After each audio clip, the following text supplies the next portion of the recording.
Hello po, magluto po ako ng ginataang kalabasa. Lagyan ko muna po ng 2 tablespoon ng oil.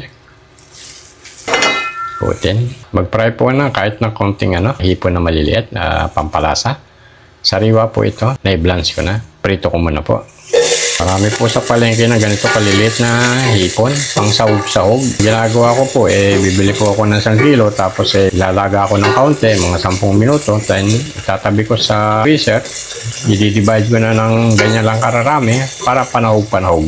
Nasa sa inyo po kung ano pong gusto nyong ilagay, baboy, tinapa, o kaya mga dried na bilis, pwede naman po. Ibabrown ko lang po ng konti. Nagiging crispy na po siya, masarap na po ang amoy. Ilagay po ng bawang, 4 na butil na bawang na tinadtad. Kasama na rin po yung isang medium na sibuyas. Haluin lang po. Yan, pwede na po yan. Ito po, 1 kilo pong kalabasa, kinubis-kubis ko na lang po. Laggitan po ito, kaya po masarap. Pili lang po kayo ng laggitan para masarap.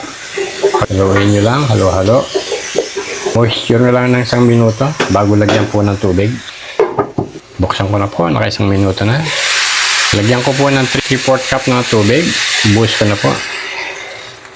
Haluin.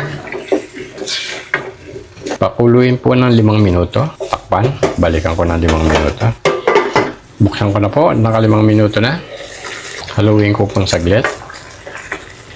Yan. Ilagay po ang 1 pouch na Cocomama. Approximate po ito 200 ml. Ganito na lang po ginagamit ko para mabilis po kaysa po yung pupunta pa sa magpapapumpaw ng ng gata. Haluin. Pakuluin lang po ng 2 minuto bago po maglagay ng bagoong.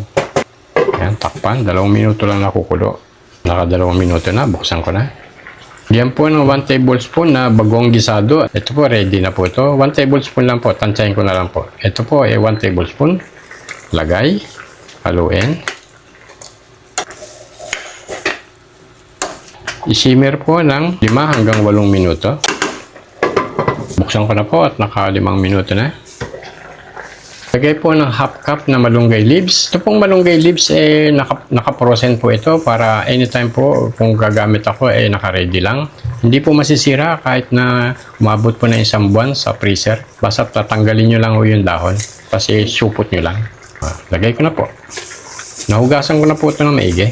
Haluin.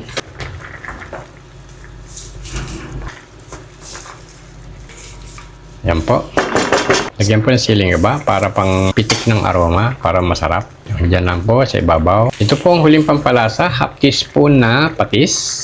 1/2 teaspoon lang po. Depende po sa inyo kung medyo mataas po ang panlasa nyo sa alat, magdagdag lang po kayo paunti-unti. Halo ng konti. Yan po, luto na po yung kalabasa. Malapot po yung kalabasa, masarap po kasi lagkitan po ito. Takpan ko lang po ng 1 minuto bago ko tikman. Buksan ko na po, naka 1 minuto na, titikpan ko na po. Malinis po yung kutsara ko. Kuha po ako sa gitna ng sabaw. Malapot na talaga. Sarap to sa kanin. Malapot po.